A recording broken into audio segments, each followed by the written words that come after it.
you seem to be pretty well spoken in English, but how was your Korean before you arrived? So Korean before I arrived, as I mentioned, when I found out about NSLIY, which was I think like 9 to 10 months before I actually applied for NSLIY, I did not know anything at all.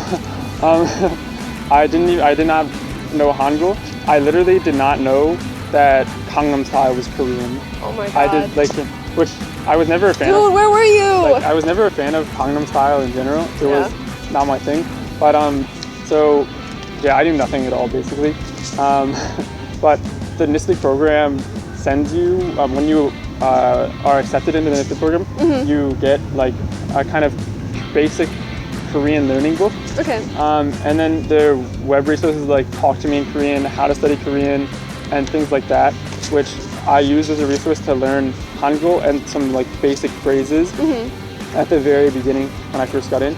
But essentially, I think when I got to Korea, I really I knew the most basic phrases, how to read Hangul, and that was basically it. Yeah. I made that mistake myself, as you probably saw in one of my previous videos. I didn't even know how to ask someone's name when I got here. Pretty bad, but so how would you say your Korean is now? You've been here for 9 months. Yeah. I believe NSLIY offers classes, right? Yes, NSLIY. All NSLIY students take classes in the Korean program 3 times a week. You leave your Korean high school early on Mondays, Tuesdays, and Thursdays, and you go to a separate location, kind of a hagwon, where you take Korean classes, but you're taking Korean classes with only the other NSLIY students. Okay. And the NSLIY program kind of it watches over them very carefully. Okay. And it's very specific NSLIY curriculum, I guess. Okay. So I think that obviously 9 months is a long time. It's a huge improvement, immense improvement in all of the NSLIYans.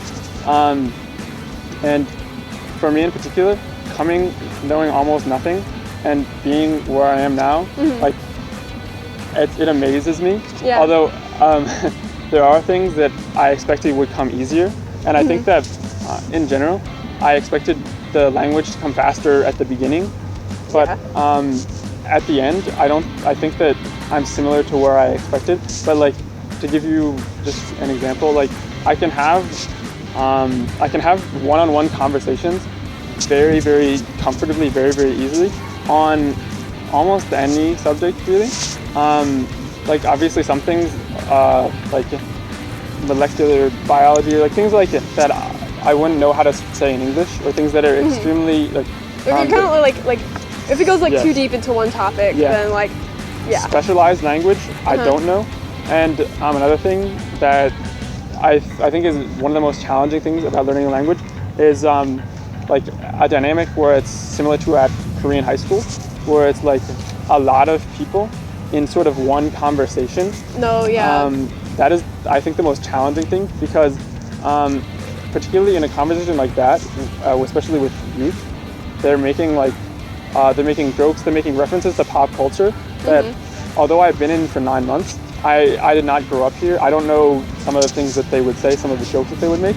And also, it's just more fast-paced. Yeah. And so in conversations like that, I definitely find it hard to keep my own. Although I can definitely, it depends on the time. And there have been times when I've been in conversations like that, and I've been able to sort of joke around with my classmates. But it's, I think that's the hardest part, just those sorts of group conversations where everyone's kind of adding things. Yeah, I was one thing that I learned when I was an exchange student is especially at the beginning, try to avoid going out with large groups of people, because a lot of times you just kind of get left out of the conversation. Because when you're first learning a language, obviously it's really hard to keep pace, like you said, especially in a large group. So if you could just go out with one person, and you're forced to sustain conversation with that person for several hours, I feel you're going to get a lot more out of it, and you're going to probably feel a little bit more included. Yeah, but towards the end it gets a little bit easier. But it definitely does, and having gone out with some of my classmates more recently, as opposed to at the beginning, it's a night and day difference. Yeah. And my ability to have conversations. Although definitely one thing, if you are an exchange student, like kind of warning is that you will always feel a little bit left out. Like you will never fully feel like you are included in like the conversations and in what people are doing like on their in their daily lives and at school. But like going from nothing to even just being able to have some part in those conversations, it's a huge improvement, and it's a huge like a point of pride, and being able to do that, it's incredible. That's awesome. I'm so glad to hear that. So I guess we've talked a little bit about your time in Korea. So like, what is one thing about Korea that you were not prepared for when you first got here? It's hard for me to choose. So if you want to talk about more than one thing, that's fine. Oh gosh, I think the most important thing, in my opinion, is language. Like you can never study enough. Like it's true. I don't care if you've studied for Korean for 2 weeks or 20 years. You're gonna come here or really anywhere else, and you're gonna wish you had studied more. So study the language before you get here. Like, and some of the NSLIYans, like I came with like relatively less experience than a lot of the NSLIYans. Within the NSLIY program, there's a pretty huge like variety of previous Korean language study, and some people had studied. I know, like for example, one girl, her high school offered Korean classes. Was she at Democracy Prep by chance? I'm not sure, but one girl, she lived in Northern Virginia, where there's a lot of Korean people, and so she took Korean classes for like 2 or 3 years in high school, and so she had one of the greatest levels of Korean knowledge out of all of us. Another girl, she had never taken a Korean class, but she watched Korean dramas like with an obsessive passion, and I think that's a really great piece of advice. Become obsessed with Korean dramas if you want to learn Korean, because she even now has the most natural speaking style out of all of us.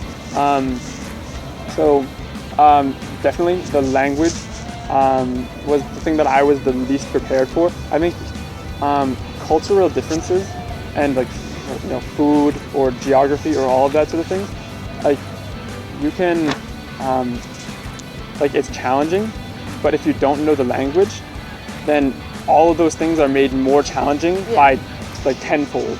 Because you can't communicate with the people around you. You don't know what's going on. Although you do, there were times like in first semester where I thought like, am I really getting better at Korean, or am I just getting more used to not having any idea what's going on? I know exactly what you mean. You get really good at charades. It's true. That's that's another thing you learn in addition to language. It's like the NSLIY program for youth for charades. Exactly. So it's a valuable skill that you'll get when you're here.